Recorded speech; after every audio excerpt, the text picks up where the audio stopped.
Aloha Commanders, and welcome to Later Tonight with Dr. Iron Chef, hosted on Aloha Diz. Please be sure to follow on Twitch and subscribe on YouTube for all the latest content. So today, we're looking at the new stuff from Star Trek Fleet Command, specifically the blog post and the video from back. That's right. We're diving deep into the brand new USS Reliant. Yeah, this ship that, well, according to these sources, seems designed to really shake things up in the Augment Exile frontier for players Ops 26 and up, right? Exactly. We've got the official blog post right here and the video walkthrough they linked. And our mission, basically, is to unpack it all for you. What is this ship? What's it actually do? And how does it change how you play? Especially hunting those augments. Is it, a big deal for commanders at that ops level? Because, looking through this stuff, there's some pretty wild claims in here. Oh, yeah. Like what? Well, they're talking about complete immunity to the warp core destruction. You know how annoying that is. Yeah. The instant pop. Gone, apparently.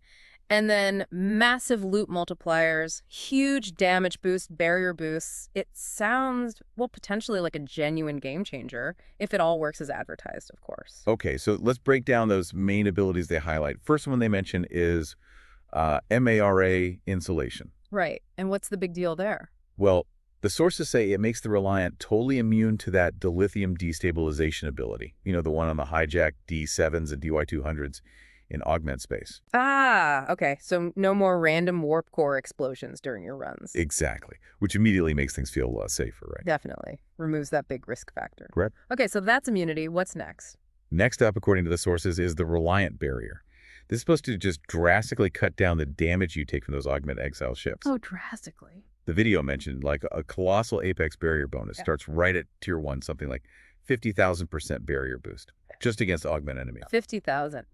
Okay, so immune to the pop, and it barely takes a scratch. They're really positioning this as a dedicated tank for that zone. Pretty much, yeah. Yeah. Then there's always Reliant. This ability scales up with the ship's level. And this is the damage part. It gives up to, get this, a 75,000% extra Isolytic damage bonus against those Augment Exile hostiles. Whoa.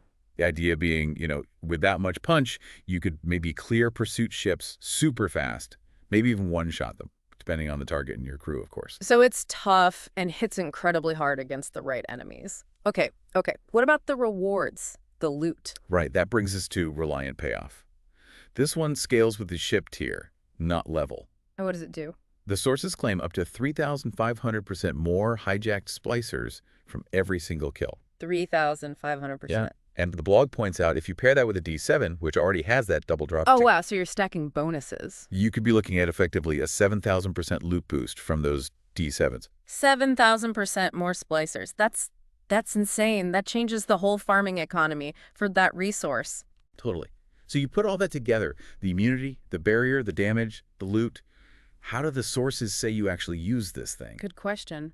What are the practical applications they're suggesting? Well, one big one they call park and farm. Because it's so tough with that barrier. There you go, sit there.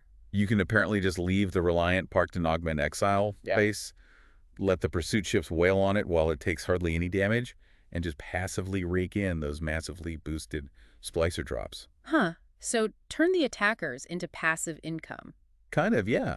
And the blog adds that hijacked D7s also drop way more champion trophies through PvE chests when you do this. Interesting. More trophies, too. Okay, what else? No, obviously you'll progress faster in the Augment faction. Fewer kills needed for the same rep, same Forbidden Tech currency gain. And Forbidden Tech is super important for those high-level upgrades and research. It's a bottleneck. Exactly. And, of course, the other big benefit is you skip the one-shot risk. No more Dilithium destabilization worries for this ship. So it just makes that whole area of space less scary, less punishing, maybe, more accessible. Seems to be the idea. But it's not just about the ship's performance in combat. The sources really emphasize that getting and tearing up the Reliant unlocks a bunch of other stuff, especially new claims. Okay, this sounds important for overall progress, not just the augment stuff. What kind of claims are we talking about? They highlight three main ones. First is the Reliant exclusive ship mega claim. You get this daily in the Augment faction store. And what's in that? It's packed. Common, uncommon, rare, and epic wrath credits, which you need for upgrading the Reliant itself, right? Plus, officer choice tokens, augment rep, Reliant parts for upgrades, and Tritanium Standard and Sigma, useful for G6 players. Wow, okay, so that one claim hits ship upgrades, faction rep, resources, and officers. That's a lot. It really is. Then there's the Reliant exclusive Forbidden Tech Currencies claim. Okay, focus on endgame stuff. Exactly. Forbidden Tech fusion rods, tier-up catalysts, proto-matter reactors, all those crucial materials for the big researches and upgrades later on. Got it. And the third one? That's the Reliant exclusive Priority 1 Away Teams claim. P1ATA. Ah, the away team system. Important for resources and speed-ups. Right. So this claim gives you planetary charts, standard and Sigma ATA speed-ups, trade XP, officer XP, and assignment refresh tokens. A big boost for P1ATA efficiency. Okay, so the claims cover a lot of ground. Ship parts, endgame mats, away teams. What about rewards just for upgrading the ship itself? Tiering up. Yep, they detail Reliant tier-up gifts. You get these at every single tier, 1 through 18. Every tier. What's in those? Each tier gives you common, uncommon, rare, and epic Wrath credits. And these new Reliant officer tokens. Officer tokens. Partial unlocks, right? Exactly. They give you a head start in unlocking specific officers, some pretty valuable ones. Okay, which officers are we talking about? Who can you get shards for? All right, so the common tokens, tiers 1 to 4, can give partial unlocks for Christopher Pike, 5 of 11, and the Borg Queen. 4 claims possible there. Pike's huge, obviously. Definitely. Good to see him early. What about mid-tiers? Uncommon tokens, tier 5 to 9. They offer partial unlocks for Benjamin Sisko, Devon Attendee, and Carol Freeman. 5 potential claims in that range. Solid officers. Sisko and Freeman are great, higher tiers. Rare tokens, tier 10 to 14. Here you get SNW Pike, the Doctor, and Enterprise E Picard. Another 5 claims possible. SNW, Pike, and Picard. Nice. And the very top. Epic tokens, tiers 15 to 18. These give partial unlocks for Woke Hero Marcus, Wookiee Montgomery Scott, and Dajosh Tolra from Symbiosis. 4 claims each there. Okay, Scotty. Wow. Okay, that's a really strong list of officers sprinkled across all the tiers just for upgrading this one ship. That's quite an incentive. How do you even get the ship to begin with? Sources mention 2 ways. Both need Ops 26+. You can do the instant command thing, buy a full unlock from the web store. Or a quick way. Or what they call the Path of Patience. Start collecting blueprints and Wrath credits from the Augment faction store directly. So you can earn it in-game. Makes sense. And once you have it, the blog really seems to hammer home this idea of turning tiers into power. Absolutely. That daily mega claim is designed to feed you the Reliant parts for upgrades.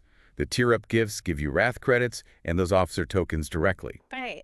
And they also mention, if you have the Augment Prime Ordnance research, you get a 50% bonus on Wrath credits from every claim, which speeds things up even more. Ah, synergy with existing research. Good. And as you hit higher tiers, those Forbidden Tech and P1ATA daily claims just get better and better, more valuable rewards. And tiering up also unlocks specific favors connected to the Reliant, not just claims. Yeah, these look like they boost efficiency in other parts of the game. There are favors mentioned for officer shard cost efficiency, making it cheaper to level up officers from specific groups like Retaliation, Symbiosis, Galaxy Quest, Mirror Universe, and XO1 crew. Oh, that's a direct help for officer progression. That's always a grind. Definitely. There's also one called Advanced Drafting that adds an extra chest roll to your P1ATA ship blueprint puzzles.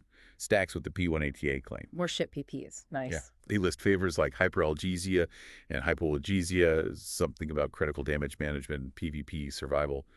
And one called Augment Warp Core, which boosts the Reliant's warp range way up within Augment space. Easier travel. Man, it really sounds like this ship, based on the sources anyway, is intended to be more than just an augment hunter. It's like a central key. Unlocking other game systems, speeding up progression across the board if you invest in its tiers. That seems to be the core message, yeah. Any final tips from that Delta Shift section in the sources? Let's see. Yeah, they highlight setting up idle D7 farms. Back to the park and farm idea. Right. Put a critical focused crew on your super tanky, immune reliant park it and just let the pursuing D7s feed you those massive splicer drops while you do other things. Passive farming. Makes sense with the abilities they described. So, okay, let's try and wrap this deep dive up. The USS Reliant, based purely on what these official sources are presenting, it's pitched as a really fundamental tool for Ops 26+ players. Right. The unique abilities, the immunity, the barrier, the damage, they're all aimed at making Augment Exile runs much, much safer. And potentially way more profitable with that Splicer boost. Yeah, profitable for splicers, maybe champion trophies too. Seems like it could be valuable for players just starting in that space and for veterans wanting to max out their Wrath credit income and resource generation. Definitely. I mean, thinking about the claims they make immunity to the pop, the huge defensive on offensive buffs, and that massive loot multiplier, it really does change how you might approach farming augment resources and pushing that faction rep. And the sources really push the idea that tiering it up is where the real long-term value lies. It's not just about the combat scats. No, it's the key, they say, to unlocking those powerful daily claims, the endgame currencies, the P1 ATA boosts, plus getting those partial officer unlocks for some really key characters, and gaining those efficiency favors. It really forces you to think about the long game, doesn't it? The picture painted by these sources is one where consistently investing in this one ship could dramatically change your resource flow, who you can unlock, how fast you progress, basically impacting multiple areas of your gameplay. So the final thought, really, based on what we've read here, is what opportunities might you miss out on? Opportunities for essential resources, powerful officers, strategic advantages. If you don't prioritize tiering up the Reliant as they've laid it out, it's something to chew on for your own strategy. Absolutely. Food for thought. And hey, be sure to follow Dr. Iron Chef on Twitch and subscribe to Aloha Diaz on YouTube. Mala for joining us on this deep dive.